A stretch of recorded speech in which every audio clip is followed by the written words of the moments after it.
Hello बच्चों, हम आवेशन के बारे में समझ रहे थे और अब तक हमने आवेशन दो प्रकार से देख लिया।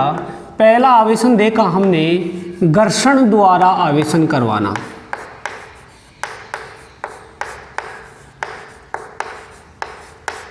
पहला हमने कौन सा देखा? घर्षण द्वारा आवेशन।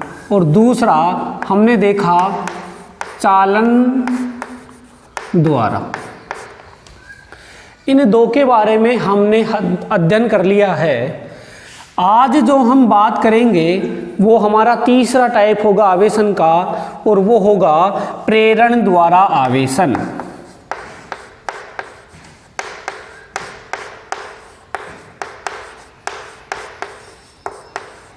उसको हम कहेंगे प्रेरण द्वारा आवेशन कैसे होता है। तो पहले बात करेंगे कि प्रेरण होता क्या है। आवेशन के बारे में हम देख चुके हैं। आवेशन का सीधा सीधा अर्थ एक ही है कि कोई भी वस्तु है, कोई भी पदार्थ है, वहाँ जो इलेक्ट्रॉन आ जाए या उसके द्वारा इलेक्ट्रॉनों को त्याग दिया जाए, वह जो प्रोसेस हो रही है तो हम उसको क्या बोल देते हैं? आवेशन बोल देते हैं। यह हमने देख लिया। बात किसकी करनी है? प्रेरण के द्वारा आवेशन। और जो प्रेरण शब्द है, अगर हम इस प्रेरण शब्द को समझ लेंगे तो आवेशन समझ में आ जाएगा। प्रेरण का मतलब वो है, हम सामान्य भाषा में देखें तो कोई, जैसे हमारे घर में कोई बड़ा है, वो हमें कोई अच्छी चीज़ सिखा रहा है, हम उससे प्रेरणा ले रहे हैं। जैसे कोई वो तैयारी कर रहा है किसी भी सब्जेक्ट के बारे में, या कोई भी कंपटीशन एग्ज़ाम की तैयारी कर रहा है, उस तैयारी को करता है और वो सक्सेस भी हो जाते हैं, तो हमें ये प्रेरणा मिलती है कि हम भी कुछ ऐसा कर सकते हैं। तो हम उनको देख के हमने कुछ सीखा है, उनको देखने के बाद हमने जो सीखा है वो प्रेरण की स्थिति में आएगा। तो वैसे ही बात कर रहे हैं प्रेरण की। दूसरे से सीखना, उनके संपर्क में केवल हम उनको एनालिसिस कर रहे थे, दूर से देख रहे थे, जो भी थे, लेकिन हमने उनसे सीख लिया कि तैयारी हमें भी करनी है। वही बात यहाँ है। प्रेरण द्वारा जब आवेशन की बात आती है,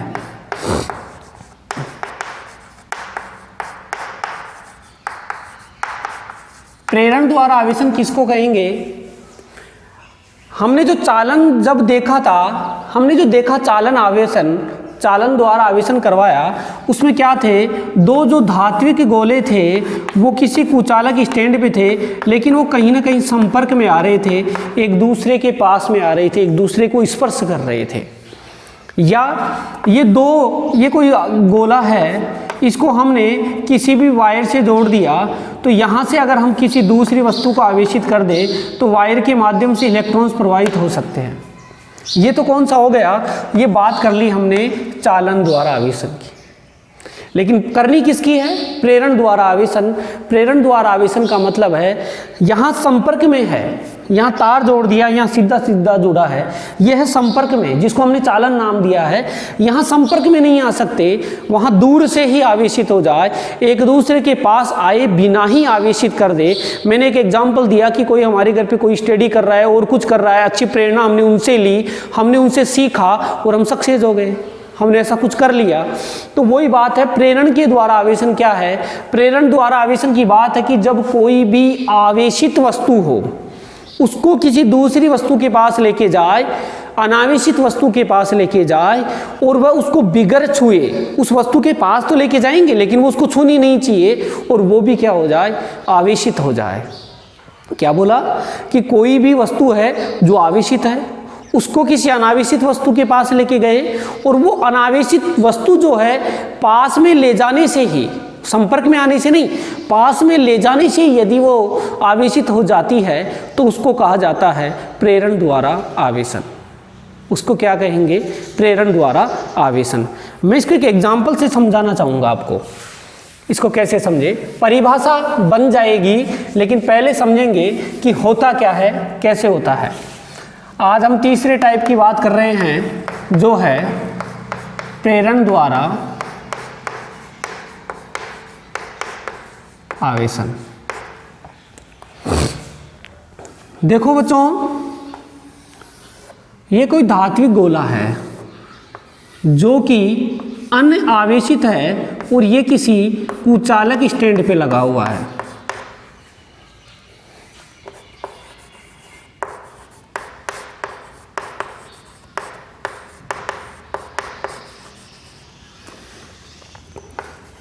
अनावेशित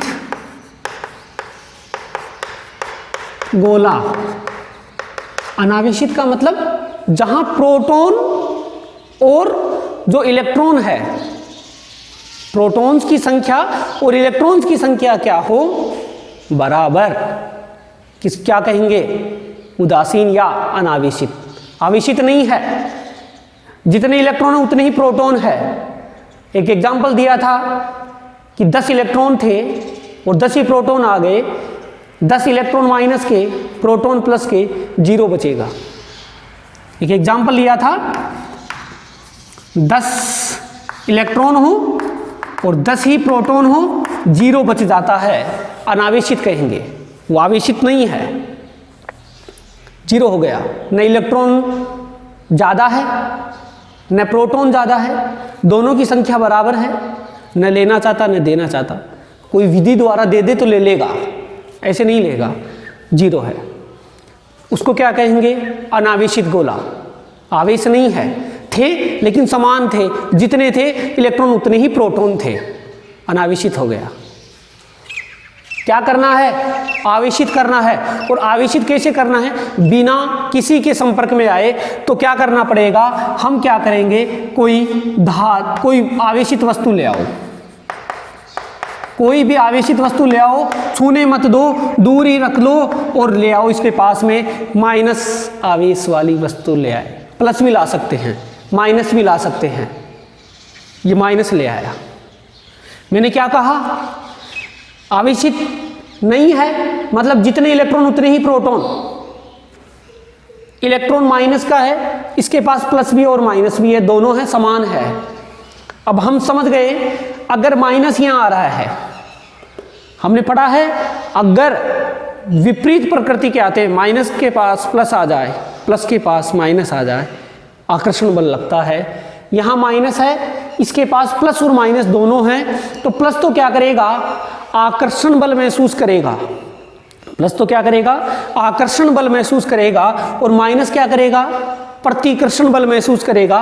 कब, जब पास में लेके आ रहे हैं, जैसे ही पास में लाए, इसमें जो प्लस माइनस बिखरे हुए थे, समान रूप से व्यवस्थित थे, क्या होगा, कौन सा आकर्षण महसूस करेगा, प्लस, तो प्लस इधर आ जाएगा। माइनस क्या कर रहा है, प्रतिकर्षण बल महसूस कर रहा है, इस तरफ चला जाएगा। प्लस एक तरफ आ गया, माइनस एक तरफ चला गया। ये बात आ गई यहां तक समझ में। आवेशित वस्तु को पास में लेके आए, क्या हुआ, प्लस एक तरफ हो जाएगा, माइनस एक तरफ, क्योंकि प्लस और माइनस के बीच में, इस और इसके बीच में, माइनस और प्लस के बीच में आकर्षण बल लगता है, तो प्लस इधर आ जाएगा, माइनस माइनस बीच में प्रतिकर्षण लगता है, दूर चला जाएगा, इसलिए इधर क्या आ जाएगा, माइनस। करना क्या है, आवेशित करना है। अभी आवेशित नहीं है, जितने प्रोटॉन है उतने ही इलेक्ट्रॉन है। तो नेक्स्ट स्टेप में क्या करेंगे, यहां हम ये जो धात्विक गोले की हम बात कर रहे थे, ये कुचालक जो स्टैंड था, यहाँ हमने आवेशित कोई भी वस्तु ले आए, यहाँ प्लस था, इधर माइनस आ गया, इसको हमने भू संपर्कित कर दिया। क्या कर दिया, भू संपर्कित। भू संपर्कित का मतलब पृथ्वी से कोई भी चालक तार से जोड़ दिया, कोई भी चालक तार से पृथ्वी से जोड़ दिया। और पृथ्वी के बारे में हम जानते हैं, इसकी धारिता बहुत ज़्यादा है, ये कितने ही इलेक्ट्रॉन ले सकती है, कितने ही प्रोटॉन ले सकती है, कितने ही हम इससे वापस ले सकते हैं। तो ये चालन द्वारा हमने इसको जोड़ दिया, तो पृथ्वी की धारिता बहुत ज़्यादा है, इसके ऊपर कोई फर्क नहीं पड़ने वाला एक धात्विक गोले को जोड़ने से। कितने ही धात्विक गोले जोड़ दो, कोई फर्क नहीं पड़ेगा, ये कितने ही इलेक्ट्रॉन ले सकती है। जब हमने पृथ्वी से जोड़ दिया, और यहाँ क्या है, आवेशित जो वस्तु है वो आवेशित वस्तु क्या कर रही है, वो आवेशित वस्तु लगा रही है प्रतिकर्षण बल, क्योंकि वो माइनस थी, इलेक्ट्रॉन थे तो इलेक्ट्रॉन दूर चले जाएंगे। वो प्रतिकर्षण बल महसूस कर रहे हैं तो वो चालक तार द्वारा कहाँ चले जाएंगे, पृथ्वी के अंदर चले जाएंगे। चालक तार द्वारा कहाँ चले जाएंगे, पृथ्वी के अंदर। और हमने बार बार एक ही बात पढ़ी है कि जब भी माइनस जहाँ जाता है, जहाँ से माइनस जाता है वहाँ प्लस आ जाता है। माइनस जा रहा है वहाँ क्या आ जाएगा, प्लस आ जाएगा। घर्षण में भी हमने यही बात देखी थी कि जब माइनस जा रहा है तो वहाँ क्या आएगा, प्लस आ जाएगा। तो जब ये इलेक्ट्रॉन पृथ्वी के अंदर चले गए तो यहाँ माइनस की तो कमी हो गई, अधिकता किसकी हो जाएगी, यहाँ प्लस की अधिकता हो जाएगी। और हम कह देंगे कि ये जब अंदर चले गए तो यहाँ क्या आ जाएगा, प्लस आ जाएगा। अब क्या इसको हम उदासीन कह सकते हैं, अनावेशित कह सकते हैं? नहीं कह सकते, क्योंकि यहाँ कौन सा आवेश आ गया, धन आवेश आ गया। यहाँ कौन सा आवेश आ गया, धन आवेश। तो ये क्या हो गई, अब इसको हम क्या कहेंगे, आवेशित कहेंगे इसको। अब हम अनावेशित नहीं कह सकते, ये आवेशित की श्रेणी में है। ये आवेशित हो गई है जब हमने क्या किया, यहाँ कोई भी माइनस की वस्तु पास में लाई। तो क्या किया, सबसे पहले एक धात्विक गोला लिया जो अनावेशित था, अनावेशित गोला ले लिया जिसको कुचालक स्टैंड पे व्यवस्थित कर दिया। उसके पास में कोई आवेशित वस्तु लेके आते हैं तो देखते हैं आवेशित में माइनस चार्ज था, तो माइनस जो अनावेशित थी उसमें से प्लस एक तरफ आ जाएगा, माइनस एक तरफ, क्योंकि माइनस प्लस के बीच में आकर्षण लगता है, माइनस माइनस के बीच में प्रतिकर्षण लगता है। ये फर्स्ट स्टेप हो गई। सेकंड स्टेप में हमने क्या किया, भू संपर्कित कर दिया, जिससे जो माइनस जो दूर चला गया था, ये इसके प्रतिकर्षण के कारण दूर चला गया था, वो उस भू संपर्कित करने से पृथ्वी के अंदर चला जाएगा। वो कहाँ चला जाएगा, पृथ्वी के अंदर। जब माइनस की जहाँ कमी होती है वहाँ धनावेश आ जाता है। बहुत अच्छे से समझा इसको। तो यहाँ क्या आ जाएगा, धनावेश। जो अनावेशित था वो क्या हो गया, आवेशित, बिना किसी के संपर्क में आए, केवल दूर से ही, इसको बोलते हैं प्रेरण। पास में नहीं आया, संपर्क में नहीं आया, टच नहीं किया इसको, दूर से ही इसको क्या कर दिया, आवेशित। हमारी परिभाषा भी बन गई है, बना सकते हैं। ये क्या थी, आवेशित, और ये क्या थी, अनावेशित। परिभाषा क्या बन जाएगी, आवेशित वस्तु थी, उस आवेशित वस्तु ने अनावेशित वस्तु को बिना उसके स्पर्श किए, बिना उसको स्पर्श किए, केवल क्या पास में आने से ही क्या कर दिया, उसको आवेशित कर दिया। उसको स्पर्श नहीं किया है, पास में आइए केवल, और उसको क्या कर दिया, आवेशित कर दिया। आवेशित में क्या हुआ, विपरीत प्रकृति का आवेश ले आए। खुद माइनस की थी, आ कौन सा रहा है, प्लस का। अगर प्लस की लेंगे तो कौन सा आ जाएगा, माइनस का। तो क्या कहेंगे, किसी आवेशित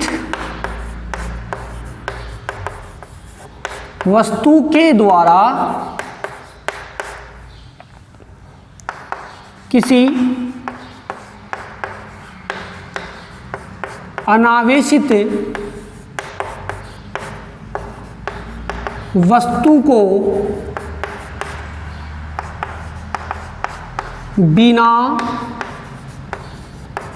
स्पर्श किए, छुआ नहीं है इसको, दूर से ही, तो बिना स्पर्श किए विपरीत प्रकृति का आवेश उत्पन्न करना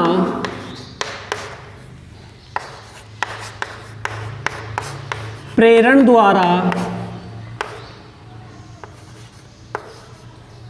द्वारा आवेशन कहलाता है। अर्थात वह वस्तु उसको छूती नहीं है, फिर भी उसको क्या कर दी, आवेशित कर दी, साथ ही विपरीत प्रकृति का आवेश लेके आई है, तो उसको क्या कहेंगे हम, आवेशित करना। नेक्स्ट अब हम बात करेंगे विद्युत दर्शी। हमारे एनसीईआरटी में है विद्युत दर्शी के बारे में बता रखा है, उसके बारे में हम बात करेंगे। पहली बात तो आती है कि विद्युत दर्शी है क्या, इसका उपयोग क्या है। तो जो विद्युतदर्शी है, विद्युतदर्शी का उपयोग किया जाता है आवेशों के जो आवेश को संसूचक करने के लिए। जो भी आवेश है, विद्युतदर्शी का उपयोग क्या करेंगे? आवेश का संसूचक करने के लिए विद्युत दर्शी का उपयोग किया जाता है। अगर आवेश को संसूचक करना है, पता लगाना है, तो वहाँ किसका उपयोग किया जाएगा? विद्युत दर्शी का उपयोग किया जाएगा। विद्युत दर्शी में जो प्रयोग किया जाता है वो किया जाता है अत्यधिक संवेदी, बहुत ज़्यादा संवेदी होता है वो क्या? सोना, स्वर्ण पत्र का प्रयोग किया जाता है। तो विद्युत दर्शी में जिसका प्रयोग किया जाता है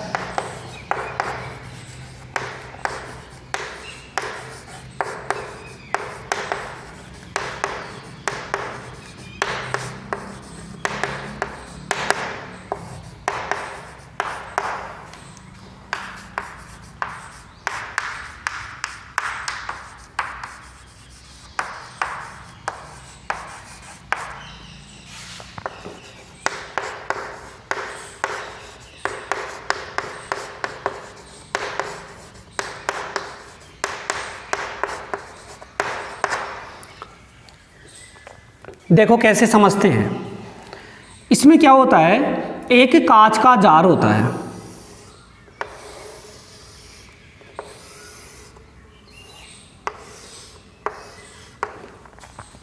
इसको कहेंगे हम कांच का जार। इस कांच के जार में एक धात्विक छड़ लगी रहती है ऊर्ध्वाधर ऐसे। ये क्या है? धात्विक छड़। इसको बोलते हैं, जो ऊपर मैंने ये ऐसे बनाया है, ये होता है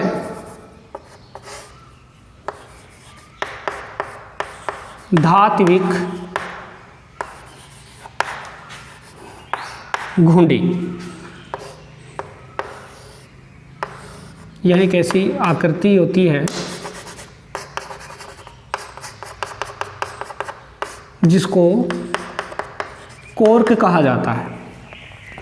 ये धात्विक गुंडी दो जगह होती है, ये नीचे भी होगी धात्विक गुंडी और ऊपर भी, दो जगह धात्विक गुंडी होती है। यहाँ क्या है, इसमें स्वर्ण पत्तियां लगी होती है इस रूप में।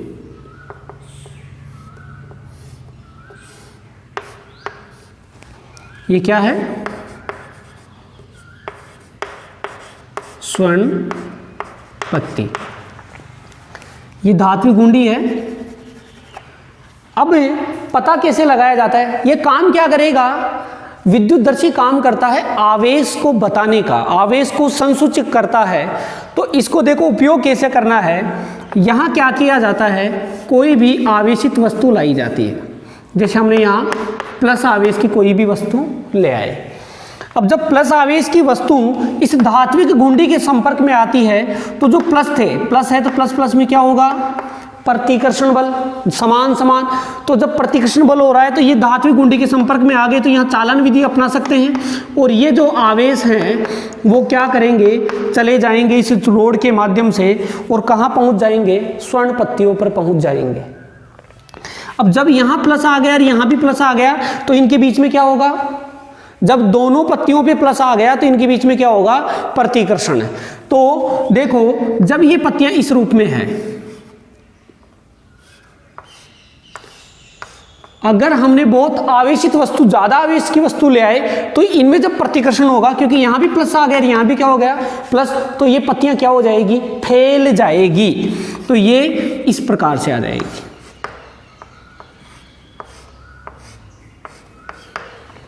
ये इस प्रकार से। और अधिक आवेशित वस्तु लें तो ये क्या हो जाएगी? और अधिक फैल जाएगी। ध्यान रखना, आवेशित वस्तु को दूर ले जाती है, वापस अपनी मूल अवस्था में आ जाती है। तो ये प्रोसेस हो गई कि जब इस धात्विक गुंडी के पास कोई भी आवेशित वस्तु लेके आते हैं, कोई भी आवेशित वस्तु लाते हैं तो वो आवेशित वस्तु चालन विधि द्वारा इस धात्विक जो छड़ लगा रखी है, इससे ये आवेश कहाँ पहुँच जाएंगे, स्वर्ण पत्तियों पर पहुंच जाएंगे और वहाँ क्या होगा, समान समान आवेशों में प्रतिकर्षण के कारण ये पत्तियाँ क्या हो जाएगी, फैल जाएगी। ये पत्तियाँ क्या हो जाएगी, फैल जाएगी। तो इससे आवेश का पता लगाया जा सकता है, यहाँ के कोण से भी आवेशों का पता लगाया जा सकता है। ये जितनी फैल रही है उतने ही क्या है, आवेश अधिक है, क्योंकि इनमें उतना ही अधिक क्या होगा, प्रतिकर्षण बल लगेगा। तो ये हमने किसकी बात कर ली, ये हमने बात कर ली है विद्युतदर्शी की। ये बात हो गई हमारी विद्युतदर्शी की। तो विद्युतदर्शी में क्या किया जाता है, अत्यधिक संवेदी क्या है, स्वर्ण पत्र। लेकिन बच्चों ये बहुत महंगा पड़ता है, ये कॉस्टली है, इसलिए अब इन स्वर्ण पत्रों की जगह एल्यूमिनियम की पत्तियों का उपयोग किया जाता है।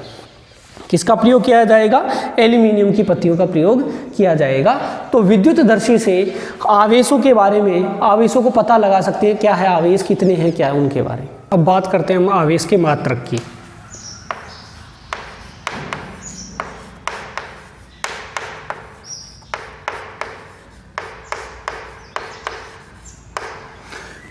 तो देखो, मात्रक की बात करने से पहले सबसे पहले तो इसका प्रतीक क्या है।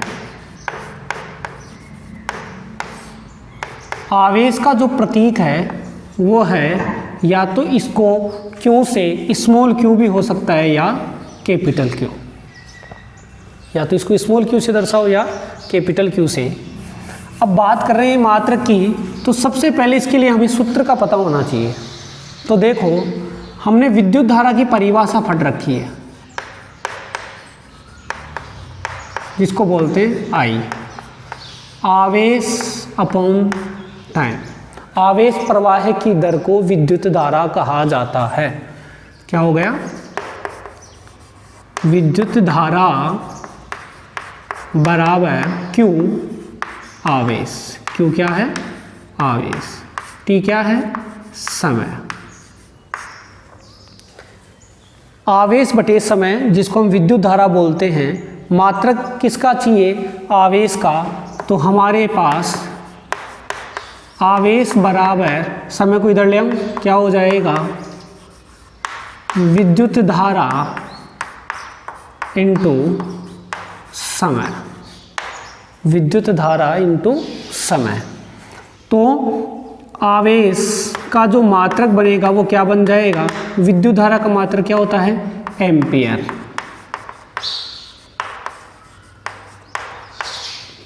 समय का सेकंड, समय का सेकंड। तो आवेश का मात्रक क्या आ गया, एम्पियर इंटू सेकंड, जिसको बोला जाएगा कूलाम। उसी को क्या बोला जाता है, कूलाम। उसी को क्या बोला जाएगा, कूलाम, जिसको हम किससे लिखते हैं, सी से। तो जो आवेश का ऐसा ही मात्रक है, आवेश का एस आई जो मात्रक है वो क्या बन गया, आवेश का ऐसा ही मात्रक बन गया कूलाम।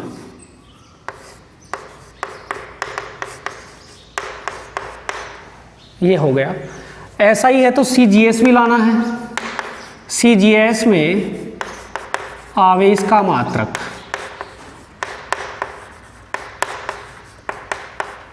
CGS में आवेश का मात्रक, और CGS में आवेश का मात्रक क्या होता है, स्टेट कूलाम।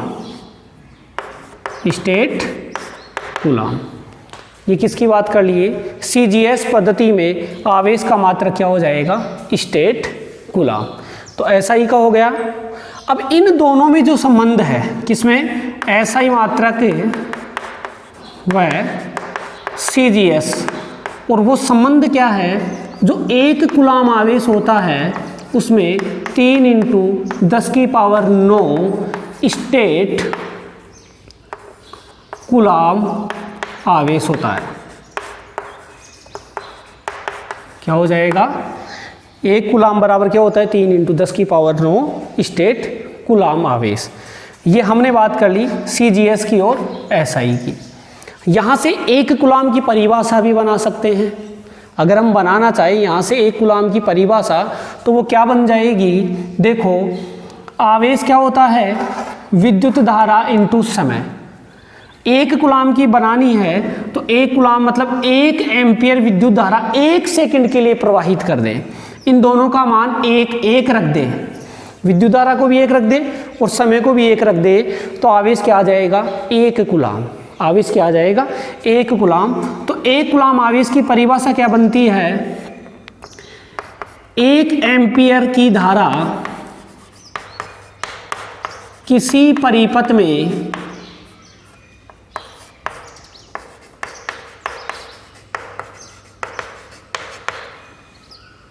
एक सेकंड के लिए प्रवाहित की जाए, 1 एम्पियर की विद्युत धारा 1 सेकंड के लिए प्रवाहित की जाए तो उसको क्या बोला जाएगा 1 कूलाम बोला जाएगा। ये होती है 1 कूलाम की अंतर्राष्ट्रीय परिभाषा जो हम बोलना चाहें। ऐसा ही मात्रक हो गया, ये हो गया CGS मात्रक। इसके अलावा जो विद्युत चुंबकीय मात्रक है, जो विद्युत चुंबकीय मात्रक होता है आवेश का, वो होता है जिसको हम EMU लिखते हैं। उसको क्या बोला जाता है EMU, विद्युत चुंबकीय मात्रक। और 1 कूलाम बराबर 1/10 EMU होता है। 1 कूलाम बराबर 1/10 EMU होता है। और अगर सबसे बड़े मात्रक की बात करें, आवेश का सबसे बड़ा मात्रक वो होता है फेरेड, जिसको F से लिखा जाता है। और 1 फेरेड बराबर बच्चों 96500 कूलाम होता है। 1 फेरेड बराबर 96500 कूलाम होता है। ये आवेश का सबसे बड़ा मात्रक होता है। तो इनको नोट कर लो। अब बात करते हैं अन्य मात्रक।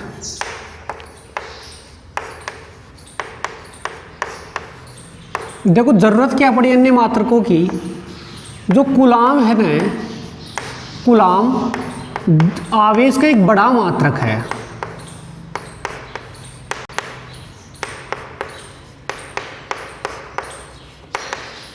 जो कूलाम की बात कर रहे हैं वो आवेश का एक बहुत बड़ा मात्रक है।